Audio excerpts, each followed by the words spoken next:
Live Tamil செய்திகள். சரிக்குமப்பா நிகழ்ச்சியில் திவினேஷ் பாட ஆரம்பித்தால் அதை மனமுருக கேட்கின்றார்கள் ரசிகர்கள். சரிக்குமப்பா நிகழ்ச்சியானது வெற்றி நடையாக செல்கின்றது.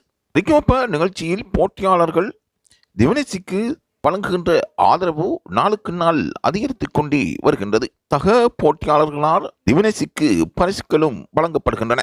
பொருளாதார நிலையில் பின்தங்கி காணப்படுகின்ற திவினேஷுக்கு சக போட்டியாளர்கள் வழங்குகின்ற பரிசால் அவருடைய குடும்பமும் அந்த ஊர் மக்களும் மன மகிழ்ச்சி அடைந்திருப்பதாக கூறப்படுகின்றது. வாழ்க்கையில் எவருக்கு கஷ்டம் வந்தாலும் பல கஷ்டங்களையும் தாண்டி ஒருவர் வெற்றி நடை போடுகின்றார் என்றால் அவருக்கு உதவி செய்வது எங்களுடைய கடமை என்று நடுவர்களும் ரசிகர்களும் கூறுகின்றார்கள். போட்டியாளருக்குள் இருக்கின்ற ஒற்றுமையும் அவர்களிடம் இருக்கின்ற தனிச்சிறப்பும் சரிக்குமப்பா நிகழ்ச்சியில் ஏழை சிறுவனாக இருந்து தற்பொழுது பங்கு பற்றி சர்வதேச ரீதியில் கலக்கி வருகின்ற திவினேஷுக்கு அவர்களால் வழங்கப்பட்ட பரிசு மிகவும் பெருமதியானது.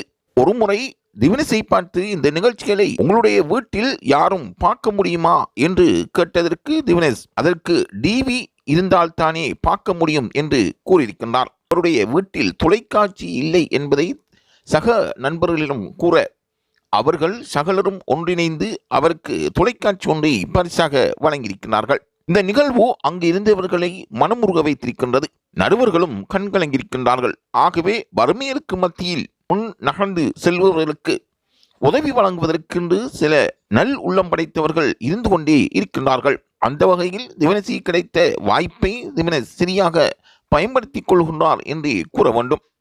அவருக்கு இருக்கின்ற வறும நிலை மறந்து தற்பொழுது மற்ற நண்பர்களுடன் உற்றி உறவாடி அவர்களுடன் மகிழ்ந்து வாழ்வதாக கூறப்படுகின்றது. அம்மாவின் அப்பா கொடுத்த உற்சாகம் இன்று அவரை மேடையேற்றி பார்த்திருக்கின்றது என்றால் அது மிகையாகாது.